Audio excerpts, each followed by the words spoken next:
was 12 years old when the world ended. Not by any nuclear weapon or asteroid strike or series of natural disasters. Nothing so dramatic. In fact, it didn't end with a bang at all. It ended with a whimper. Maybe if we had any kind of advanced warning, more of us would have survived. Maybe.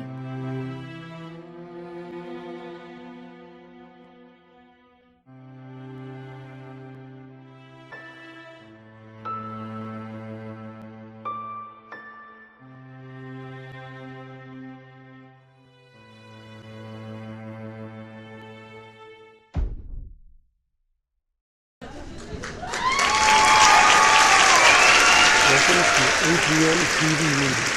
My name is Bob Doodle, and I have a guest here tonight named Donald E. Iiams, Jr. He has written a book titled I Fear No One, Especially My Own Government. Mr. Iiams, how are you today? I'm actually good. Good. And what inspired you to write this book? The IRS took everything away from me for 16 years and 9 months, and I was found not guilty. I invented a board game. I had a painting and drywall company, 16 subcontractors, and I did real well. I made almost $10,000 a week. I invented a board game that the IRS took away from me, and I sold over 20,000 of them. Holiday Inn French Quarters bought a billiard table size game. I put it in on a Friday night. They bought it Monday morning. They wrote a letter to Holiday Inn International saying every Holiday Inn ought to have one. I was found not guilty and they wouldn't give it back to me. They gave me $31,000. They took over $300,000 from me and my companies. How could they get away with doing that to you? There's no one that controls the IRS. If the IRS says you're guilty, most people pay them. It's hard to find a lawyer to take on the IRS. Okay, so everyone is afraid of them. Yes, they are, except me. And they've taken almost everything from you. Yes, they have. Okay. Have you found anyone who will challenge them in court or anything like that? No, I have not. So none of the big name attorneys in this area even want to mess with that? No, they're afraid of the IRS. Uh-huh. So, I had an attorney, Dennis Strong. Yes. And he goes, no one can take on the IRS. They'll take everything you have, every penny you have, every house you have, every car you have, and you're guilty until you're proven innocent, and there's no way of proving yourself innocent. Agnes Lucas from the IRS took on my case. I was talking to her for 3 months. I finally said, listen, I don't even want to talk to you anymore because you're with the IRS. She called me up one day on a Saturday at Charlie's Dodge where I worked. She goes, I have found you not guilty. There was no reason for the IRS ever to do this to you. They were doing a political favor. Uh-huh. And who were they doing the political favor for? Local government. So the local government was unhappy with you? Yes. I started when I was 22 years old in a landfill. Right. And I was 22 years old, and they said I was too young to be making that kind of money. The local government said that? Oh, yes. Rossford, Ohio. Uh-huh. And Perrysburg, Ohio. I went through courts with my attorneys. They had a judge take himself off the case. Then he put himself back on the case, which is illegal. Whoa. To find me guilty. They found a box in my landfill with a gallon can of gas, a box of matches, and chemicals. And I said, listen, I go around every pile. Somebody messed with the rotor on the Caterpillar I had. Right. And I always go through the piles to make sure there's nothing illegal in them. Right. They found a box, a brand new box, not even marked, with a gallon of gas, matches, and a book of acid. I had the 2 truck drivers go to court with me, said there was no way possible that could be in their truck, and dump out of a 40-foot trailer and Right. come out perfect. It was impossible. Right. But they still found me guilty. I told my attorney, I've had enough of this. I will speak for myself. I said, you are corrupt. I can prove you're corrupt, but there's no way, you can't fight the government. No, you can't.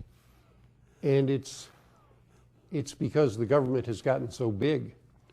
It has gone from very small, a government that people could fight, to so large that you can't fight it anymore. I agree, and if our government was truly good, you wouldn't be paying $5 to $7 for gasoline. You wouldn't be paying $10.40 for McDonald's. That's it, exactly. If the government was as small as the founding fathers wanted it to be, I believe it would be about 1/10 its current size, and I think we would have all made at least 10 times what we made during our working lives. I agree. You're supposed to go into the government, not to go in for a lifetime and make a lot of money. You're supposed to go in as a favor and have good ideas to change our government for the betterment of the people. Well, Bill and Hillary Clinton had little or no money when they went into the government. Now they're multimillionaires.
So who gave them all that money? We did. And we didn't intend to. That's not what their job is supposed to be. It's supposed to go in for the people, for the betterment of the people. Right. And that's not what's been happening. I agree, and it has to change. Unfortunately, I'm at the point, I used to walk and drive. I had chucks. Now I'm in a wheelchair. Yes. And that's a tough situation, I know. They gotta have a brother. Yep. Well, that's part of the good thing if you got a brother. Yes. And I understand it's a tough situation. That is. But not when I'm gonna quit. Nope. Well, you can go on the air. People have been, you're not the only one who's been talking about things like this. What was it? The guy who wrote the book, The Law That Never Was. They did the same thing to him. They put him in jail. I'm sure they took everything he had, but what he did is he went to every state and he checked to see that, to see if the required number of states had voted to put in the 16th Amendment, which allows for the income tax, the IRS, and the Bureau of Alcohol, Tobacco, and Firearms. And what he found out was the required number of states did not do that. Right. That Woodrow Wilson lied when he said they had, and that's when he put in this. That's when the 16th Amendment passed, and we got the income tax, the IRS, and the Bureau of Alcohol, Tobacco, and Firearms. It can change though, but it has to change by the people, not by the government. No, it has to change by the people. And I'm going to give them the chance to do it by voting. Legally and peacefully change the government. I have heard a number of people are trying to do exactly that same thing. I'm going to do exactly that, in a wheelchair or not. That is good. That would benefit all the people. I plan on traveling around the country, giving speeches against the government. Because we need a smaller government, one for the people, not where they go in and make a lot of money and they live there. True. You're supposed to go in and help the people, not become a senator or a congress. Marcy Kaptur, I went to her and told her about this. She kicked me out. Oh, yeah, yeah. I told her, I didn't do anything wrong. I don't care, get out. That's been true of a number of people, and I'm trying, so many things like that have happened over the years.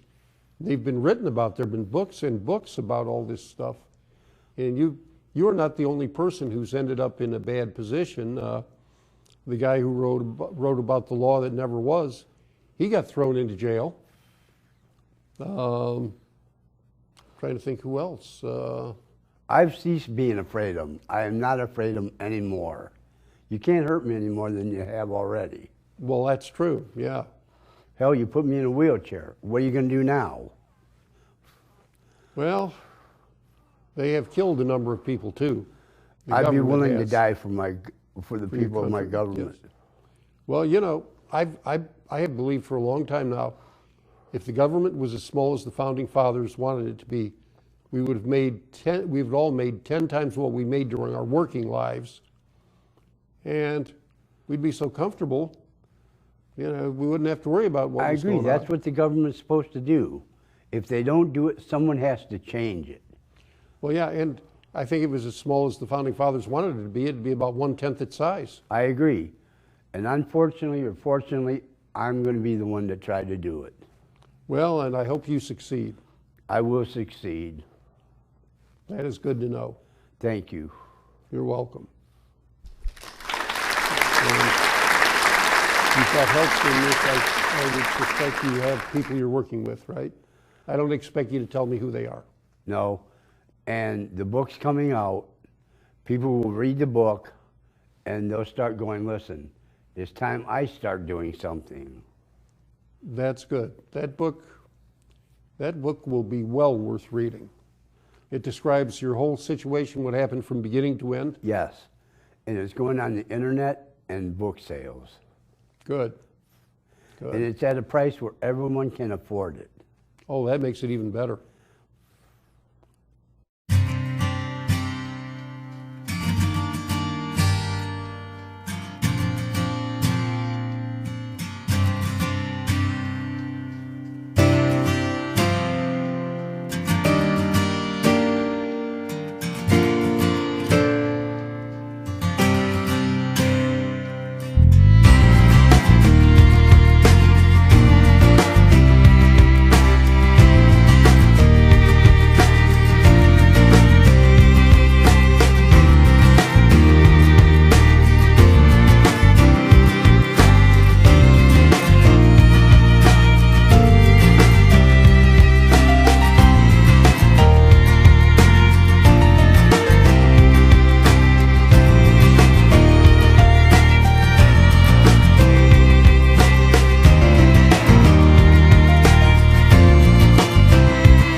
Yes. And Because I want people to read the book and go, you know what? I'm so fed up with my government. I don't trust them. I don't even vote anymore. The majority of people don't even vote because they don't trust the government. a lot of people don't. I know It's that. time to change it. Yep. You are right. I can't argue with you on that at all. My son went out, or my son-in-law went out to Put-in-Bay, paid $7.80 for a gallon of gas. Ooh. That is terrible. It's come down to 4 something, but that's ridiculous. Well, yeah, and see, there was a guy named James Warburg. He was part of FDR's Brain Trust. In 1950, he got up in front of a Senate subcommittee. He said, "You will be part of a world government whether you like it or not, either by consent or conquest." And see, a one world government would be a communist government on steroids. In fact, that's what the book 1984 was all about. It was about a one world government. George Orwell published the book in 1949, and he died in 1950 at the age of 47. One of the things I'm going to do is put term limits on senators, Congress, local judges, because they're as crooked as the politicians are. They should all have term limits. That's if you including the Supreme Court. Who 95 years old knows what's going on today? Oh, That's yeah. too old. you don't need a Supreme Court member being 95. No. You need modern people that know what's going on. You know, oh yeah, and we should have had term limits long, long ago. A number of people tried to put them on, but so far it hasn't happened. You have to take it to a vote. And I have people that will help me, attorneys, to show me how to get it on a ballot so we can vote it. Okay. That sounds reasonable.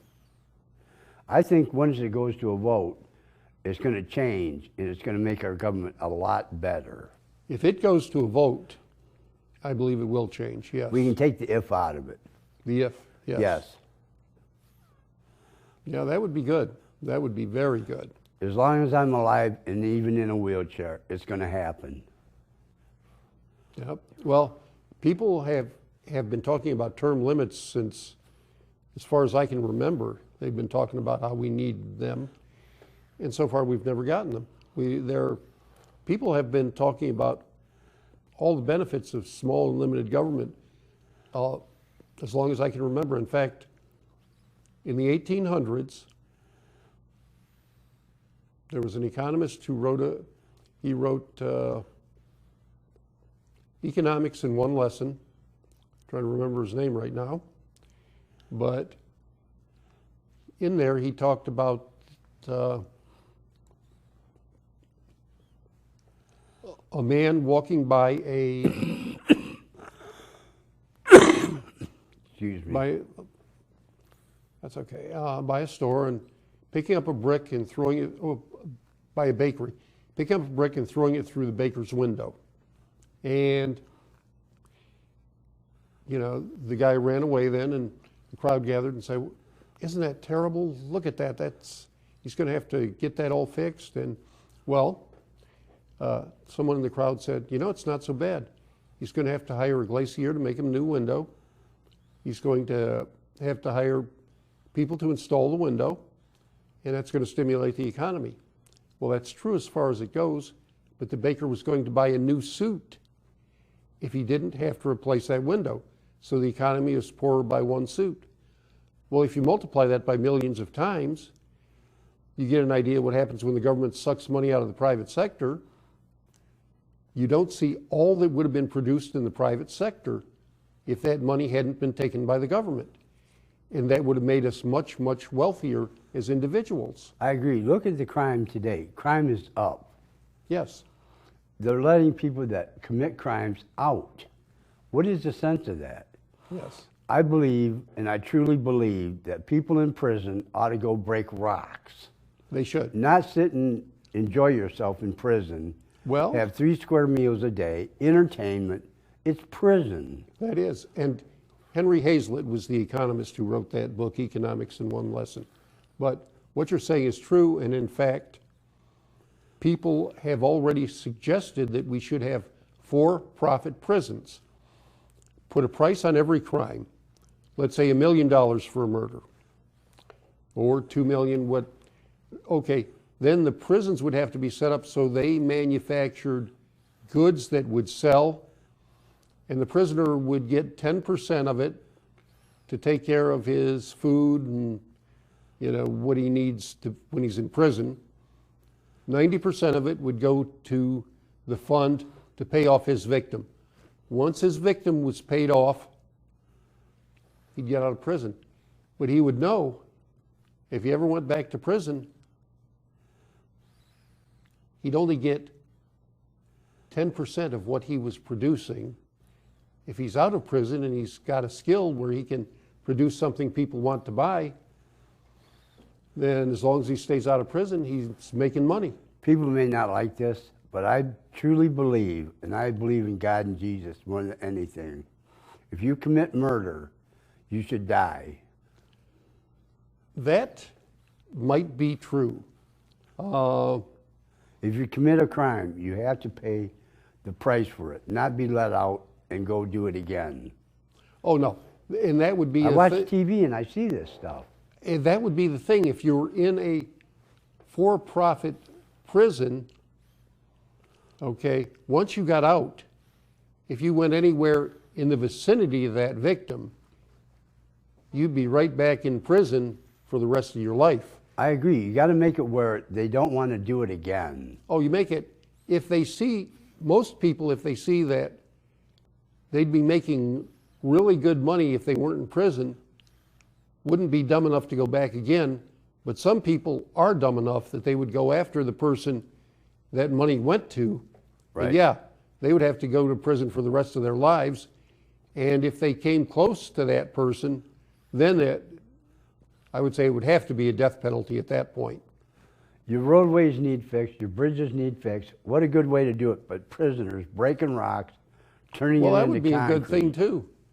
That might be a better alternative than what I said. Instead of sitting around having 3 square meals a day, having entertainment, you're in prison. The hell with entertainment. Excuse my language. You're right. They should get enough money or enough food to survive, and they have to earn it. Yes, that's absolutely true. No, you've got some real good ideas. I look forward to reading that book.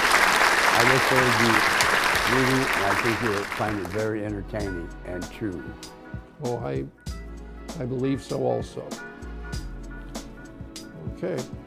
Well, this is Dental D. Iiams Jr., and I'm Bob Beatles, and thank you for tuning in to tuning in to APN TV Media, and best wishes to all of us. It was a pleasure.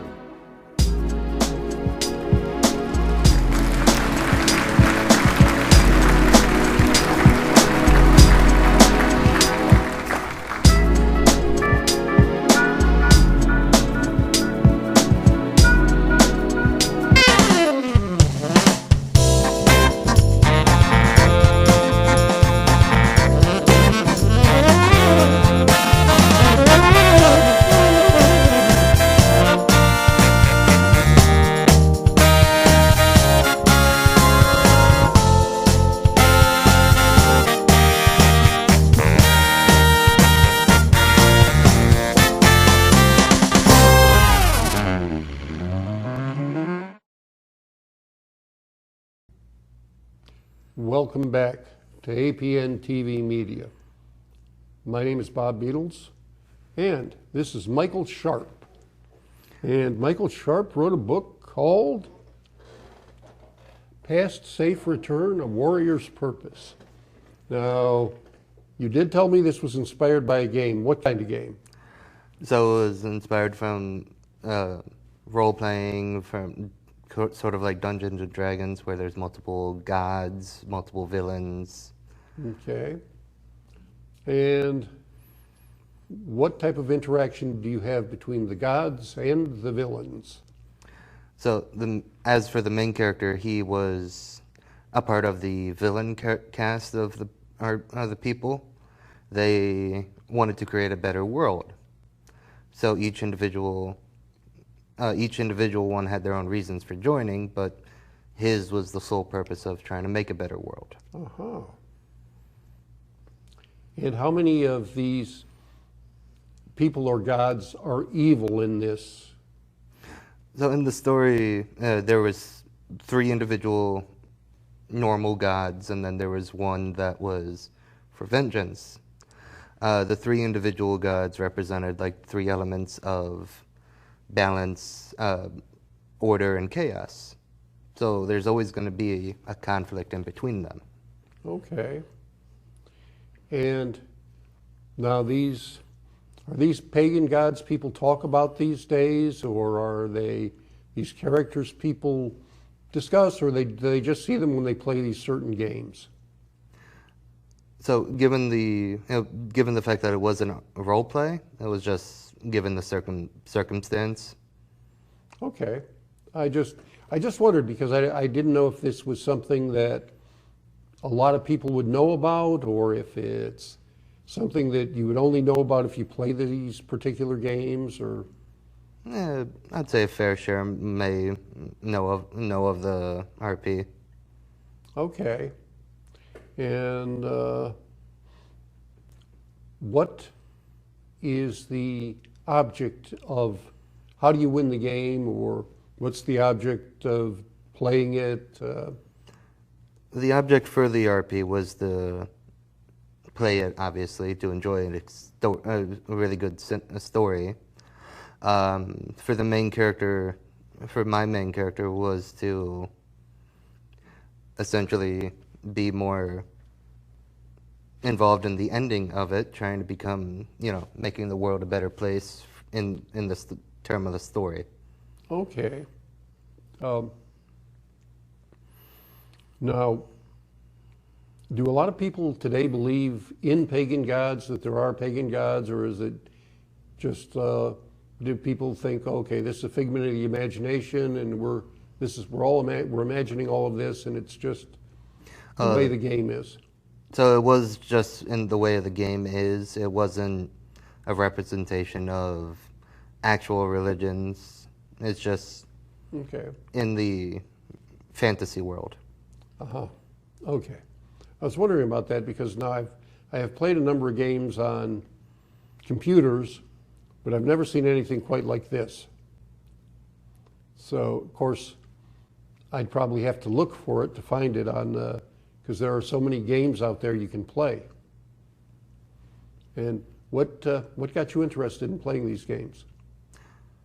Honestly, the same way as me writing, it was just an overactive imagination. Okay.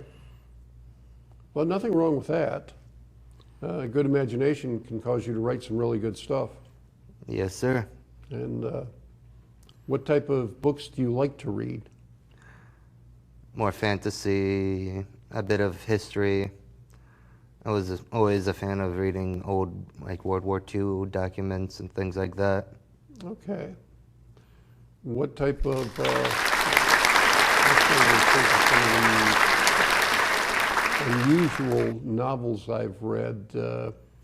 I've read somewhere the guy ends up in outer space and he's now I'm trying to remember how he even got there or why, but you know, it's been a long time since I read one of them. Fantasy always gets your head wondering about what if and things like that, and that's what I always liked, either be movies, video games, or TV shows. Okay, well, yeah, there are a number of TV shows that have to do with that, and yeah, I was surprised because, you know, lately it seems like more of the books I'm seeing are more factual than fiction, or if they're fiction, they're based on, say, a private detective or something like that. Not as much the space fiction as there used to be a lot of the space fiction. Trying to remember what the television shows were where you saw a lot of that. Well, there was Star Trek, of course, but would going into your game remind you of anything like Star Trek? I'd say more along the lines of Lord of the Rings for this particular one. Lord of the Rings, okay. And is it something when people see it, they just decide, hey, I want to play that, or If they have an imagination and a want for a really decent RP, yes. Okay, I just wondered because I don't know where you'd run across this type of thing. Let's say, would you go into a bookstore and find this type of thing, or would you go into? Yeah, it would be more along the lines of Dungeons and Dragons, those types of role-play adventures, stories. Well, yeah. Well, the only reason I thought of that is I know somebody who has a bookstore here, and they have all kinds of games in there, and I was thinking, I wonder if that's the type of place where you would go and run into this type of thing. Very possible. But you didn't find it in a bookstore. No, sir. Okay. Where did you find it? My friends actually all made this story up. We all sat down and actually had a okay. a think tank, so to speak. Yeah. Well, that makes it interesting. So it came out of your heads, and you made up the game. And okay, I don't hear of many games starting like that. So how big a crowd is this you're talking about? At its high point, we had it was only a small group, so it was about less than 20 people at one point in time. That's still a pretty good sized group. And so everybody was involved in making up this game. Yes. Mm-hmm. The actions they made during the events, during what they say, or right, other things like that. So are the same number of people still involved, or did you lose a few? Yeah, lost more than a few, but that's such is life. Oh yeah, okay. Now, are you going to turn this into a game that you could put into a box, or no, that you could put on a television screen or anything like that? No, this is not going to be an actual. This is not going to be turned into a video game or anything like that. It is just start of a new project in my life.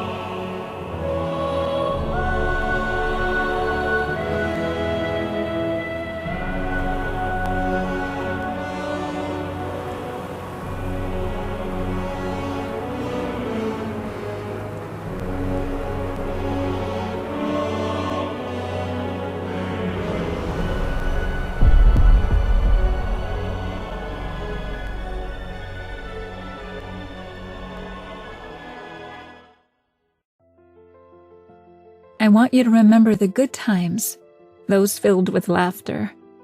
The only way to lessen the pain is for you to cling to the happy times we shared. Picture me laughing so hard that tears race down my cheeks. Picture me running through an open field with dandelions all around and the sun beaming down on me. Even though I can't be with you, I'll always be a part of you, and you a part of me.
And what are you going to do with it?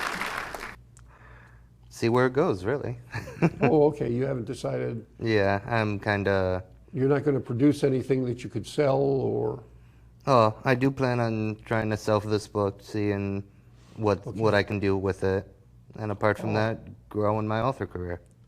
Okay, so the book explains how to play the game.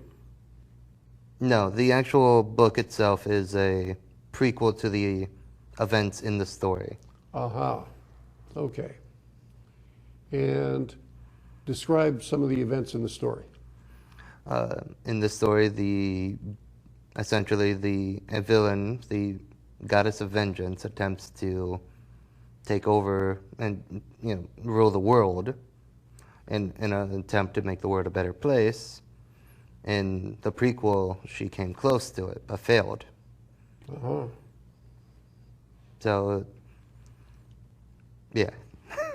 Okay, that's interesting. I've never heard what you're telling me today. Heard anybody getting involved in this type of thing. And of course, I'm a bit older than you.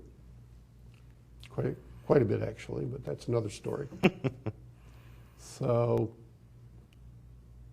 do a lot of people know about this, or is this something you've pretty much kept under your hat? I've kept it under my hat for some time now. This book was actually one of the first ones that I actually finished. Oh, you've actually tried writing books before? Yes, sir. Back in high school, I wrote probably half a dozen of them with different subplots. Yeah. Never really bore fruit. But when I finished this one, I figured, why not give it a shot? See what happens trying to publish it. Why not? It'll be interesting because I'm not exactly sure what I'm going to find in a book like this, because, if you look at a book like this, you've got to just, go where it takes you. It's like... go with the flow type of thing. Go with the flow. That's a better way of putting it. Okay. So now, This one's already written and you've already published it, or it's being published? It's being published. Okay, and if this one is successful, moderately successful, will you try for another one? Yes, sir. I'm actually writing another one that is 167 pages right now. Okay, and what is the second one about? So the second one is a science fiction about an alien invasion story. Oh, okay. There have been stories like that. And there have been things I read that say that many years ago there were a lot of aliens that hit this place, this Earth. There's a man named Malachi Martin, or was a man named Malachi Martin. Did you ever hear of him? No, unfortunately, I have not. He was an exorcist, a priest, and the author of 15 books. And one of his books, the one about King David, he said Goliath's ancestors were taller and thinner than Goliath. He said they were 15 feet tall, and they intermarried with humans, so Goliath was 10 feet tall and much broader than the aliens he descended from. Now, there have been places where bodies have been found that where there were giants, so we don't know if that verifies what he said or not. But Sounds like an interesting read. oh yeah, the book that was in was The King of Kings, which was about King David. And Malachi Martin was a pre-David biblical scholar. So he knew the Old Testament, all the books that were in it, very well. And there are probably books that none of us ever saw that he saw. So, you know, what you've read and what you've seen on television has a big influence on what you're going to do like that. And what type of books have you read that inspired you to this type of thing? Anything from the Hunger Games. Right now I've been on ebooks for a book series known as Metro 2033. Okay. Which is like a nuclear post-apocalyptic Okay. Moscow. Yeah. And what do you like to look at on television? Love the Sci-Fi Channel.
Okay. No, that makes sense. I'm a huge fan of anime or things like that. Anytime there's a monster movie, I've probably seen it.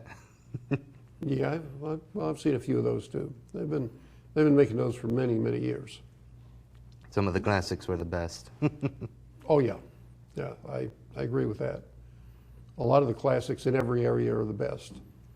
But yeah, that's interesting. I never read that much when I was a kid as far as the monster books or well, there weren't as many out then as there are now. There's a lot of stuff out now that nobody saw when I was a kid. Yes, sir. And that's interesting how you got started on that. And you plan on doing more writing. What do you work now somewhere? Yes, sir. I do work working in sales. Oh, you're okay. Well, it's not going to hurt you at all working in sales. You're going to meet a lot of people, and they're going to have a lot of stories to tell you. Yes, sir. Another huge inspiration. Yes.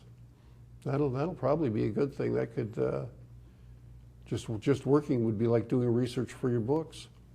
Yes, sir. That is a good way to do it. You know, I was trying to remember the names of some of the books that I have seen that seem to be similar to what you're telling me about, but it's been so long since I read that kind of book, it's tough to remember. But there are a number of really good books about the experiences people have actually had. Edgar Cayce, for instance, if you read anything about him. No, I can't say I have. Well, he's been many years since he's been around, but he was born a psychic. He saw the aura from the time he was a little child.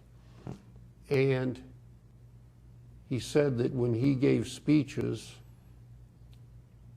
every chair in the auditorium was filled, but not all with humans, some of them with spirits, because he said, even after you die, the learning process continues. And that one surprised me. But now things like that I've read, and in fact, if you've read some of the things about Edgar Cayce, that might inspire you to add a few different things to your books. Yes, sir. I'll definitely look into that. Yeah, he was very well known many, many years ago.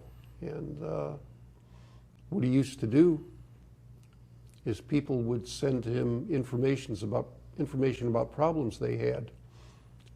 He would have his wife hypnotize him, and then he would, while under hypnosis, he would see the person and the problem and say, this is how it's solved. And I've read when people followed his advice, they solved their problems. Interesting. Yeah. That's, well, there are things that I've come across occasionally that really surprised me because I didn't think any of that stuff was real. And then, sure enough, here's something that is real. Yes, sir. Now, do you live in Monroe here? No, I actually am born and raised from Toledo, Ohio. Ah, we're in Toledo. South side. South side, okay. Let's see, south side of Toledo. Near the zoo-ish area. Okay. Well, I'm familiar with the Franklin Park Mall, which I don't think is close to the south side. No, that's on the west. And downtown Toledo, but not the south side so much. Now, is the Hollywood Casino getting close to that area? Yeah, relatively close. Okay. Now, I know where that is. I had a friend who used to like me to drive him there because when he was there playing the games, he liked to drink the whole time and he needed somebody to drive him back. So Tends to be the case in a casino. Well, yeah. Well, some people, when they're gambling, like to drink while they're doing it. And if that's what you like to do, you don't want to be driving back. Very much true. So, all right. Well, now you're probably working, what, a good 40 hours a week? Yes, sir. So this plus the writing probably takes up almost all your time. Honestly, it really does. That's what I was thinking. I know how my time gets eaten up, so I was figuring on that. So, okay. And from here to Toledo, it probably took you about 35 minutes, I would guess. 40-ish, yes, sir. For about 40, okay. Yeah, and, well, this area is so close to Toledo. Everybody here has been to Toledo. Yes, sir. So, yeah, that's, now, over in Toledo, they also have the areas, they used to have I think it's still there. One of the malls, there was an arcade, the Spitzer Arcade was in the back of it. And you could go through there, and I think there were all kinds of little stores, and I think there were games in there too, but I'm not sure. I don't know if there would be still today or not. It does not ring a bell to me. Okay. Well, when I was little, your mother wasn't even born yet.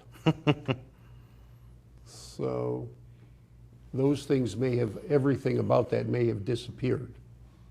But I was thinking, the Spitzer Arcade, you could have found, the electric games and stuff to play. And I'm pretty sure they had pinball and things like that in there. And of course, I don't think they have anything like that anymore. Like I said, if you've never seen it, that probably means it doesn't exist anymore. Yes, sir. So, and do you hit the downtown there much to get around the? Not really as much as I'd like to admit. Okay. I just wondered. I hadn't been there, and I didn't. And where you live and where you grow up tends to influence a little bit of your writing, and Yes, sir.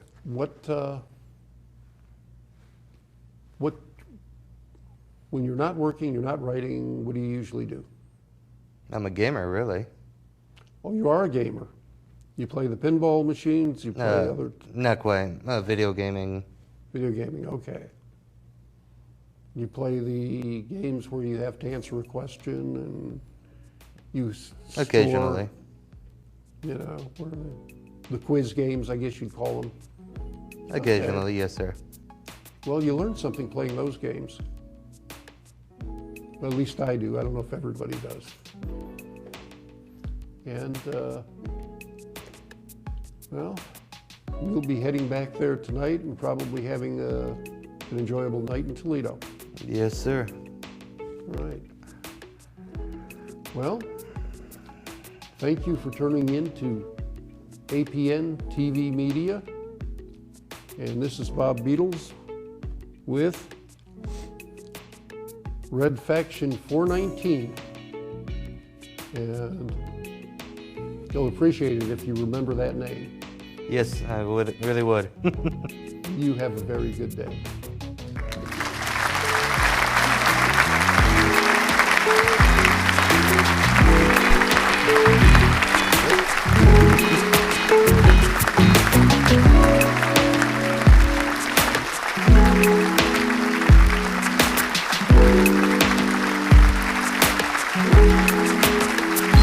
There's a place inside my mind unseen, dreams of you and I that just can't be, but I can keep them safe and locked away inside.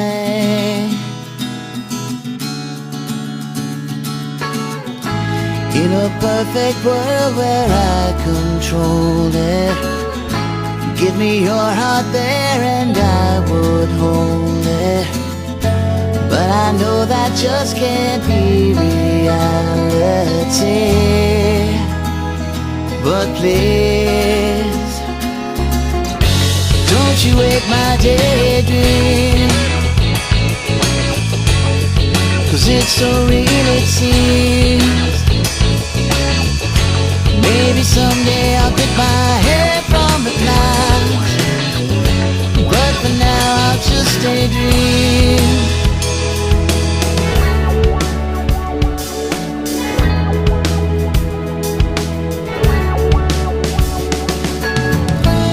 If you said to jump, then I will do it. Right into the fire and walk straight through it. And if you knew, I bet that's just what you would say. I guess the only thing for me to do is never let you know just how I'm feeling, 'cause I don't want to know if you don't feel the same. It's a shame. Don't you wake my daydream, 'cause it's so real it seems. Maybe someday I'll get my head from the clouds, but for now I'll just daydream. Daydream. Daydream.